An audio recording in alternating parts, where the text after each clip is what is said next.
Sébastien Legge, bonsoir. Bonsoir Cécile. Vous êtes président du comité de plongée de la Haute-Vienne. 13 clubs sur le département et un nombre de licenciés qui ne cesse d'augmenter depuis 3 ans alors qu'il stagne ailleurs en France. Quelle est la clé du succès ? La clé du succès, c'est des bénévoles motivés, je pense, des moniteurs qui sont présents chaque soir sur les bassins et qui font partager une passion à l'ensemble des gens qui souhaitent aujourd'hui pratiquer cette activité. 600 licenciés, mais on peut faire un baptême de plongée sans être licencié. Bien entendu, Cécile, c'est gratuit. Ça, les gens aujourd'hui en Haute-Vienne ne le savent pas forcément. On peut venir maillot de bain, serviette et pratiquer l'activité sur les bassins du département. Eh ben, on va voir, Marion Banchet et Marine Nadal se sont essayées au baptême de plongée. Regardez. Avant de se jeter à l'eau, Sylvain doit d'abord maîtriser les codes de communication. Si tu as envie de remonter, mais tu n'as pas de problème particulier, mais tu as quand même envie de remonter, tu me fais ça. Ça ne veut pas dire setup en plongée. Le setup, c'est ça. Ça veut dire on remonte. Pendant plus d'un quart d'heure, il va éprouver pour la première fois pression et apesanteur. À ses côtés, d'autres plongeurs débutants venus s'entraîner. La piscine reste une étape incontournable pour appréhender le matériel et évacuer toute appréhension. Après, en fin d'année, quand les beaux jours arrivent, vers le mois de mai, en fait, on fait des sorties mer. Et donc là, on voit les gens qui voient leur premier poisson sous l'eau, etc. C'est super pour nous aussi, parce qu'on est content de les avoir amenés jusque-là. Et après avoir goûté au plaisir du grand large, rares sont ceux qui décident d'y renoncer.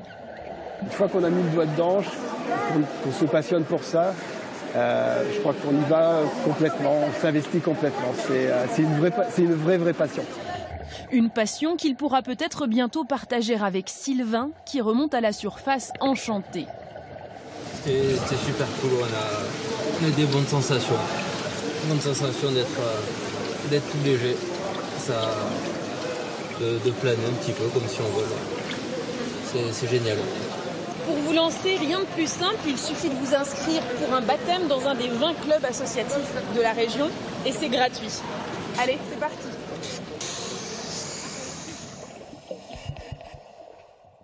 À quel âge peut-on commencer? À quel âge peut-on faire son baptême de plongée? À partir de 8 ans pour la plongée bouteille et c'est après jusqu'à des âges certains, on va dire. Voilà.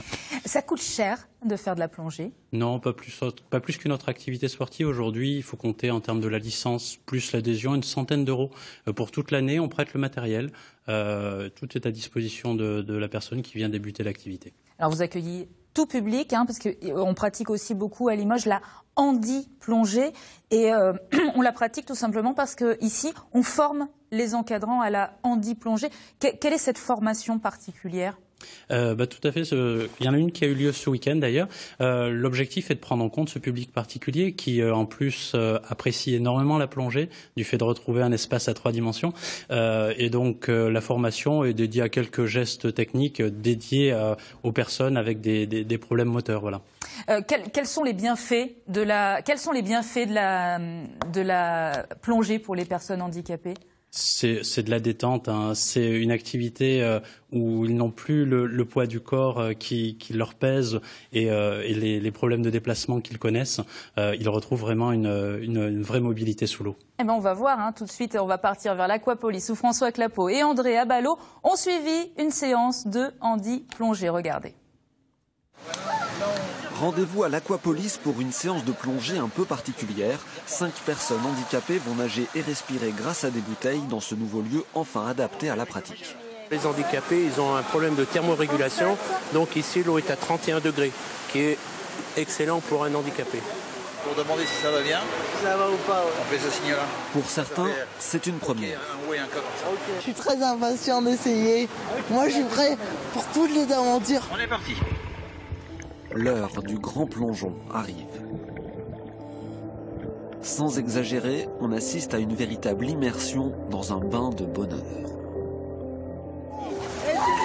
Regardez, il a partenu sa respiration, il s'est bien promené. Je me sens comme pousser des ailes. Certains plongeurs handicapés sont plus expérimentés et toujours séduits par ce nouvel univers. Moi, je suis tout assis dans mon fauteuil, je vois toujours tout à la même hauteur.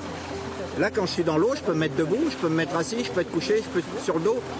De retrouver tous ces mouvements et ces 3 dimensions, ça a été vraiment un plaisir immense. Ce sport demande un encadrement particulier. Il faut 2 moniteurs, un à l'arrière pour équilibrer le plongeur et un devant pour communiquer avec lui. Mais les bénévoles ne comptent pas leur temps. Un grand sourire déjà, c'est un grand remerciement de chaque handicapé, handi-plongeur. Et quand ils ressortent avec une banane comme ça, c'est déjà un remerciement. Prochain objectif, permettre à tous les clubs de la Haute-Vienne d'emmener des plongeurs handicapés régulièrement à l'Aquapolis. Certains se prennent aussi à rêver de plonger en mer Rouge. Plonger en mer Rouge, c'est un projet qui avait déjà été monté et que vous souhaiteriez relancer. Oui, tout à fait. En fait, Jean-François Ponce, qui est une des personnes qui s'occupe de la plongée handi en Haute-Vienne, avait fait ce projet il y a quelques années. C'était une très belle expérience et on souhaiterait éventuellement rééditer. Alors, il y a un vrai travail de sensibilisation à l'environnement initié par la fédération. La semaine dernière, vous avez notamment nettoyé la Vienne, une opération qui a connu un vif succès auprès de vos licenciés. Comment vous expliquez ce succès ? Les plongeurs sont des passionnés de nature, donc par vocation s'intéressent à ce qu'il y a de joli sous l'eau et aussi ce qu'il y a peut-être de moins joli. Donc c'est tout naturellement qu'on se doit de sensibiliser la population à la préservation de l'environnement et le plongeur est fortement impliqué, tout à fait. À refaire le nettoyage de la Vienne et des autres rivières. Sébastien Allègre, merci beaucoup.